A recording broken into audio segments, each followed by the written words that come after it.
تیم ملی تاجیکستان اومید با فوتبال دیداری دومی دوستانه خود را با یکی از منتخب‌های پرقوت قاره آسیا جمهوری مردمی چین برگزار نمود. در این دیدار شاگردان عثمان تاشف با رقیب سزاوارانه بازی کردند. تیم منتخب تاجیکستان در بازی دومی رفیقانه خود با تیم چین دیدار نمود. وخوری دسته‌ها در ورزشگاه تیانخه شهر گوانژو چین برگزار گردیده با حساب مینیمالی 1-0 به سود صاحبان میدان خاتمه یافت.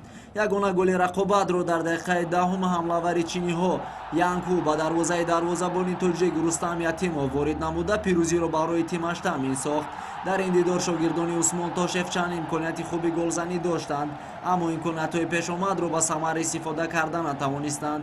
برگزاری چنین بازی‌های رفیقانه با منتخب‌های پرقوت قاره برای آمادگی تیم منتخب تاجیکستان به چمپیونات جهان 2022 زمینه خوب می‌گذارد. دیدار مذکور برای منتخب ما در مقابل چین مرتبه چهارم به شمار می‌رود. فوتبالبازان ما 3 مرتبه شکست خورده، 1 مرتبه به مساوی دست یافتند.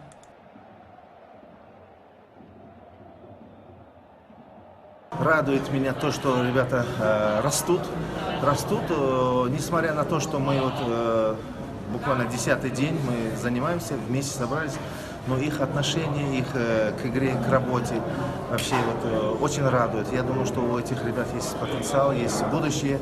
Будем работать, несмотря на счет, мы где-то в этой игре имели преимущество даже в контроле мяча, что меня сильно удивило и, конечно же, радует.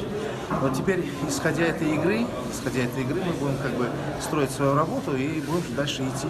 Вначале, к сожалению, немножко не были концентрированы.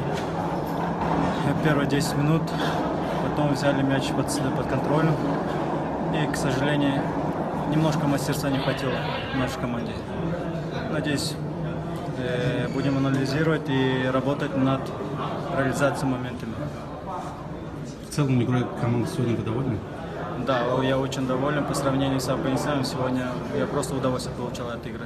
Не знаю, как еще по телевизору посмотрим, но мне очень понравилось лично. بعد از خاتمه بازی دوستانه تیم‌های ملی جمهوری مردمی چین و تاجیکستان سرمربی منتخب میزبان کارشناس ایتالیایی مارچلو لیپی برای رقابت جالب و عبرت بخش فوتبالبازان تاجیک سرمربی منتخب کشور عثمان تاشف را تبریک نموده به تیم ملی تاجیکستان در مرحله مقدماتی چمپیونات جهان 2022 کامیابی‌ها آرزو نمود.